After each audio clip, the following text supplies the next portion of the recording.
Coucou à toi, mon frère, ma sœur en Christ.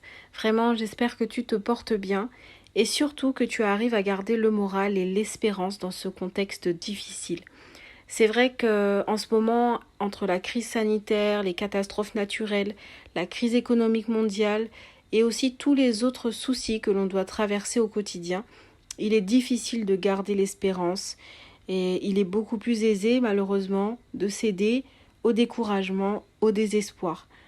Mais surtout, il ne faut pas qu'on oublie qu'on a vraiment un Dieu merveilleux, un Dieu qui est au contrôle et qui a donné sa vie pour nous.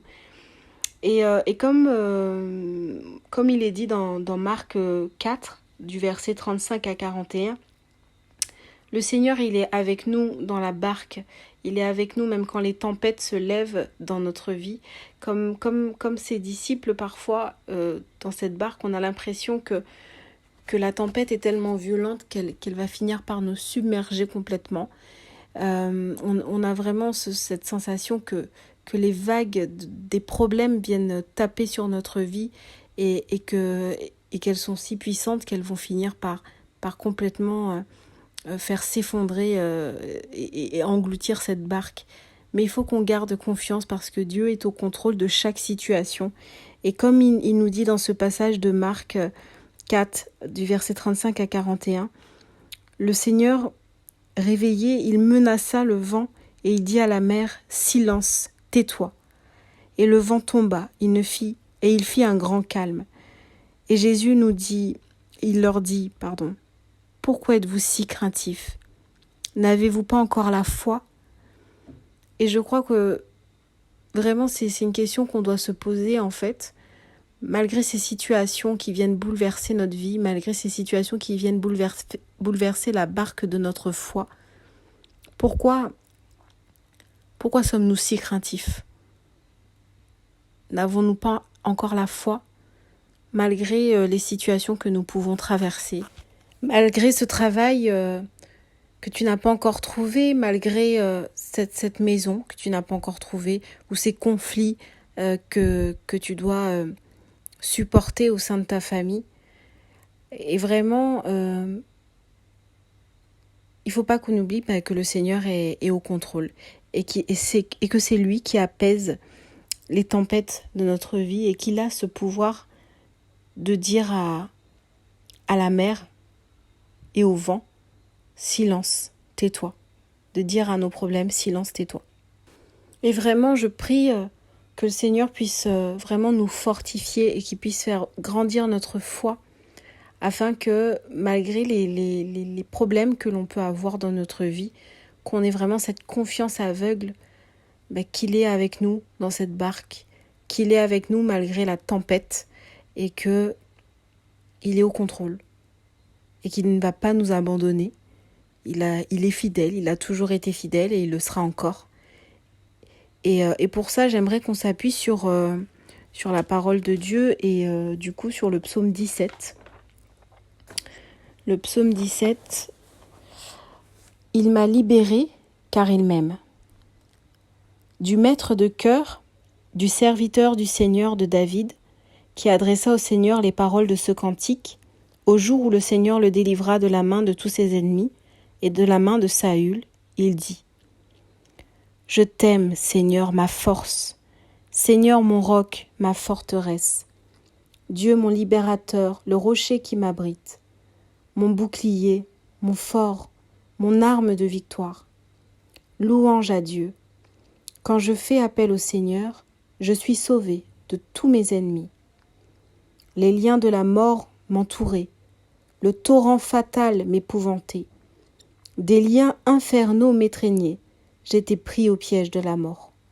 Dans mon angoisse, j'appelais le Seigneur. Vers mon Dieu, je lançais un cri. De son temple, il entend ma voix. Mon cri parvient à ses oreilles.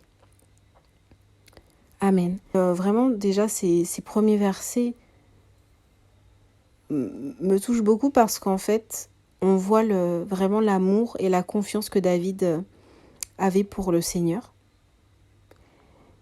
Et il considérait vraiment que Dieu était ce bouclier, ce roc, cette forteresse, cet abri qui allait le protéger, qui allait le sortir de tout ce qui était trop fort pour lui, justement, de tous ces problèmes qui l'écrasaient.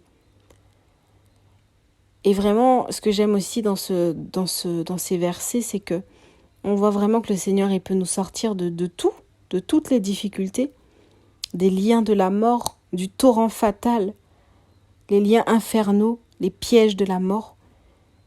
Qu'est-ce qui est trop grand ou bien trop puissant pour le Seigneur, pour que le Seigneur puisse nous sortir d'une situation? Rien.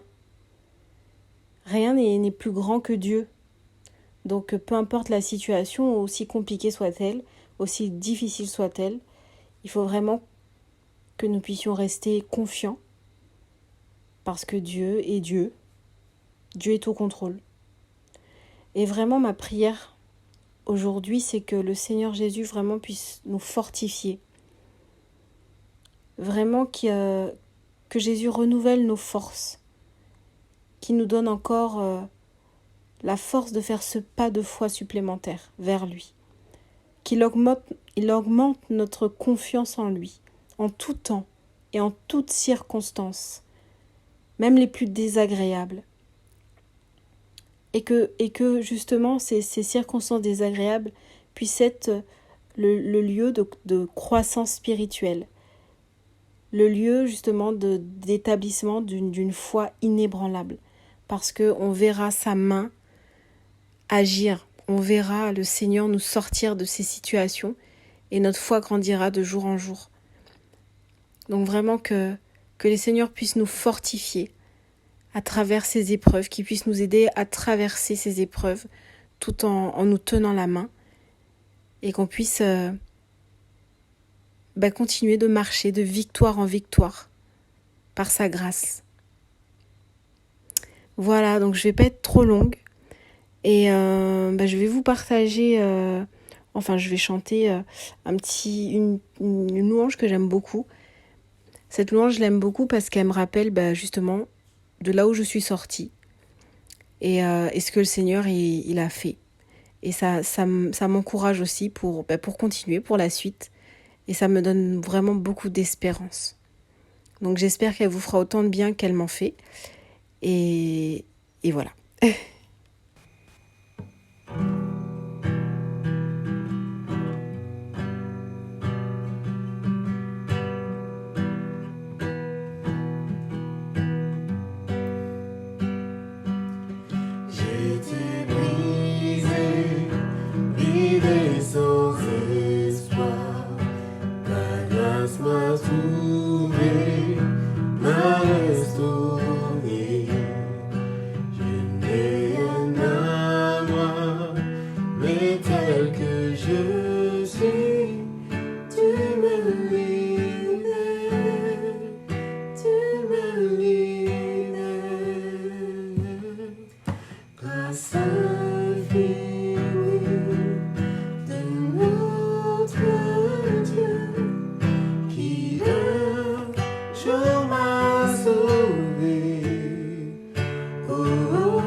Tu prends nos échecs, tu prends nos faiblesses, tu verses ton trésor dans des vases d'argile. Oh, prends mon cœur, Père, je veux te servir pour que tout soit vie en moi. Grâce infinie de notre Dieu qui un jour m'a sauvé. Oh, je l'ai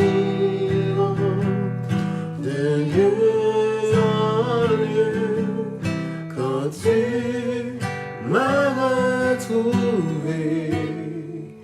Et maintenant je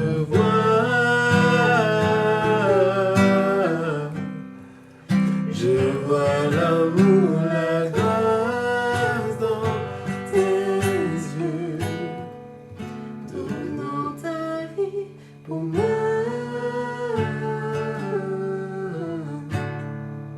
Me ramenant de la mort à la vie. Amen, amen. Et ben voilà, frères et sœurs en Christ, j'espère vraiment que ce petit partage vous a fait du bien et que ça vous a fortifié. Soyez vraiment bénis dans le nom de Jésus et à très bientôt. Bisous, bisous.